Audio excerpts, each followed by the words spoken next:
নমস্কার বন্ধুরা, মেঘের বই যাপনের এই পর্বে আপনাদেরকে স্বাগত।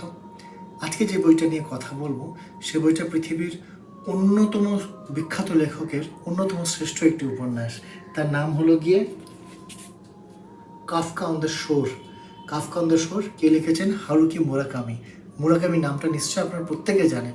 যারা বই পড়তে ভালোবাসে তারা মুরাকামির লেখার সঙ্গে পরিচয় থাকুক চাই না থাকুক, কিন্তু মুরাকামির নামটার সঙ্গে আপনাদের নিশ্চয়ই পরিচয় আছে। দেখতে পাচ্ছেন এই সাইডে নামটা লেখা হালকা করে, এবং এই বইটা যে একটা ম্যাজিক রিয়েলিজম, এই বইটা পড়লে আপনারা এইসব ছবিগুলোর মানে বিভিন্ন রকম বুঝতে পারবেন। আমি যদিও পড়েছি এই বইটার বাংলা অনুবাদটি করেছেন অভিজিৎ মুখার্জি, এবং অসম্ভব ভালো অনুবাদ। অভিজিৎ মুখার্জি হলেন যাদবপুরের জাপানি ভাষার প্রফেসর, এবং তিনি বিভিন্ন জাপানি সাহিত্য জাপানি থেকে বাংলা ভাষায় অনুবাদ করেছেন, এবং অনুবাদটিও খুব ভালো। এই উপন্যাসের এবং এর বাংলা নাম দেওয়া হচ্ছে সমুদ্র তটে কাফকা। অ্যাকচুয়ালি মুরাকামি হলে গিয়ে কাফকার খুব বড় ভক্ত, ফ্রাঞ্জ কাফকা, যে পৃথিবীর অন্যতম শ্রেষ্ঠ লেখক, এবং সেখান থেকেই হয়তো এই সমুদ্র তটে কাফকা বা কাফকা অন দ্য শোর এই নামটা এসছে আর কি। এই উপন্যাসের মূলত দুটো চরিত্র, এক হলো গিয়ে তামুরা কাফকা, আরেকটা হলো গিয়ে নাকাতা। তামুরা কাফকা এখানে একজন 15 বছর বয়সী একজন তরুণ যুবক।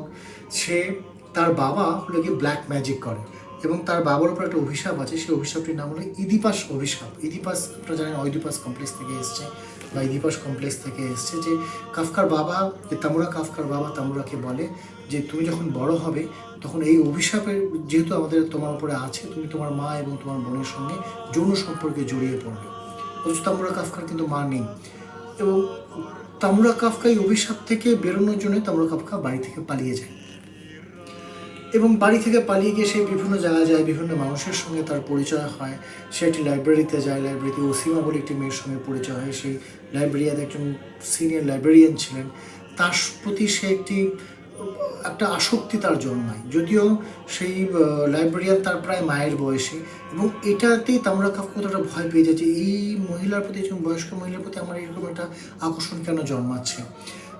সেখান থেকে তামুরা কাফকা একটা সময় পরে, যখন আরও অনেক পরে উপন্যাস যখন এগোয়, তখন তামুরা কাফকাকে ওসিমা, যে লাইব্রেরিতে কাজ করে আরেকটি মেয়ে, সে তামুরা কাফকাকে নিজের ভাইয়ের বাড়িতে নিয়ে যায়, যেটা একদম একটা জঙ্গলের মধ্যে পাহাড়ের উপরে একান্ত বাড়ি। সেখানে দেখা যায় সেই পাহাড়ে গিয়ে সেই টাইম লাইন চেঞ্জ হয়ে গেছে। তামুরা কাফকা জঙ্গলের মধ্যে তিনি হেঁটে যেতে যেতে এই যে লাইব্রেরিয়ান, যে তার প্রায় মায়ের বয়সী, তার ইয়াং বয়সের সঙ্গে তার পরিচয় হয়।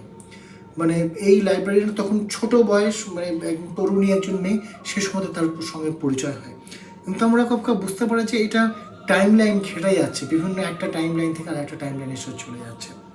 এবার আসি নাকাতার গল্প এবং তামুরা কাফকার গল্প প্যারালালি চলতে থাকে। এই গল্পের অধ্যায় করে করে দেওয়া আছে। একটা অধ্যায় তামুরা কাফকা, তারপরে নাকাতা, তারপরে আবার তামুরা কাফকা, তারপরে আবার নাকাতা। নাকাতা হলো গিয়ে প্রায় 60 বছর বয়স্ক একজন প্রৌঢ় ব্যক্তি বলা যেতে পারে। এই নাকাতার ছোটবেলায় একটা অ্যাক্সিডেন্ট হয়েছিল। যখন বিশ্বযুদ্ধ চলছিল, তখন তামুরা কাফকা আচমকা জঙ্গলে একটা বিশেষ ঘটনা ঘটে, যেখানে নাকাতা অজ্ঞান হয়ে যায়, এবং নাকাতার সঙ্গে আরও অনেক বাচ্চা তারাও অজ্ঞান হয়ে যায়। যদিও সমস্ত বাচ্চাদের জ্ঞানই 1-2 দিনের মধ্যে ফিরে আসে, কিন্তু নাকাতার জ্ঞান ফেরে প্রায় 2 সপ্তাহ পরে। এবং যখন নাকাতার জ্ঞান ফেরে, তখন নাকাতা দেখে যে তার অনেক পরিবর্তন হয়ে গেছে। সে লেখা এবং পড়ার ক্ষমতা হারিয়ে ফেলেছে, কিন্তু আশ্চর্যজনকভাবে তার মধ্যে কিছু ম্যাজিক্যাল পাওয়ার এসছে। সে বিড়ালদের সাথে কথা বলতে পারে, বিড়ালদের ভাষা বুঝতে পারে, বিড়ালদের সঙ্গে কথাবার্তা বলতে পারে।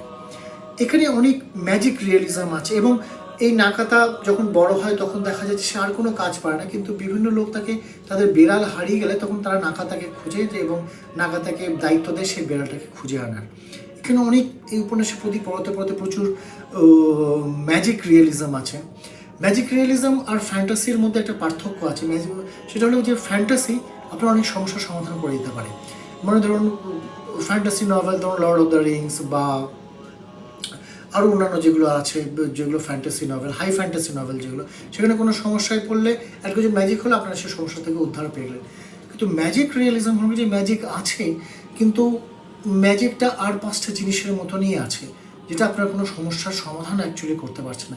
এই ম্যাজিক রিয়েলিজমের একটা খুব বড় উদাহরণ আমরা পেয়েছি 100 Years of Solitude বইতে, যেটাও গ্যাব্রিয়েল গার্সিয়া মার্কেজের লেখা এবং খুব বিখ্যাত একটা উপন্যাস। আমি পড়েছি এবং পরে কোনো এক সময় সেই উপন্যাস নিয়ে আমি আলোচনা করব। সেখানে ম্যাজিক রিয়েলিজম আছে।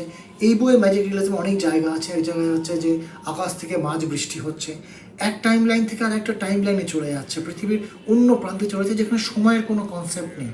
সময়টা তো একটা কনসেপ্ট, সেই দেখা যাচ্ছে সময়ের কোনো ব্যাপার নেই, সময় এক্সিস্ট করে না সেখানে। এবং খুব ভালো উপন্যাস। একটা সময় পরে যখন যা অনেক কিছু ঘটবে, অনেক চরিত্র আসবে, অনেক ইভাল আসবে, অনেক ম্যাজিক্যাল জিনিসপত্র ঘটবে, এবং যখন উপন্যাসটা শেষ হবে আপনি দেখবেন যে আপনার এখন মানে মুরাকামির একটা কোটেশন দিয়ে আমি শেষ করতে চাই।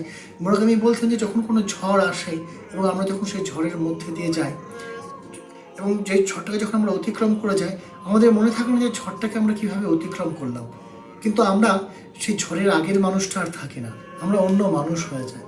তো এই বইটাও হলো কি সেই ঝড়ের মতন। আপনারা যখন এই বইটা শেষ করবেন মুরাকামির, তখন দেখবেন যে আপনাদের যে পাঠক সত্তা সেটা পরিবর্তন হয়ে গেছে, সেটা একটা অন্য স্তরে চলে গেছে, বা আপনারা হয়তো মানুষ হিসেবে অনেকটা পরিবর্তন হয়ে গেছেন। এই বইটা বিশ্ব সাহিত্যের অন্যতম শ্রেষ্ঠ বই, অবশ্যই পড়ুন। এবং মুরাকামি যদি আপনারা শুরু করতে চান, অবশ্যই এই বইটা দিয়ে শুরু করুন। আমি যে অনুবাদটার কথা বলছি এটা খুব ভালো একটা অনুবাদ। এই অনুবাদ দিয়ে শুরু করতে পারেন বা এর ইংরেজি দিয়েও শুরু করতে পারেন, যেটা আপনাদের ইচ্ছে।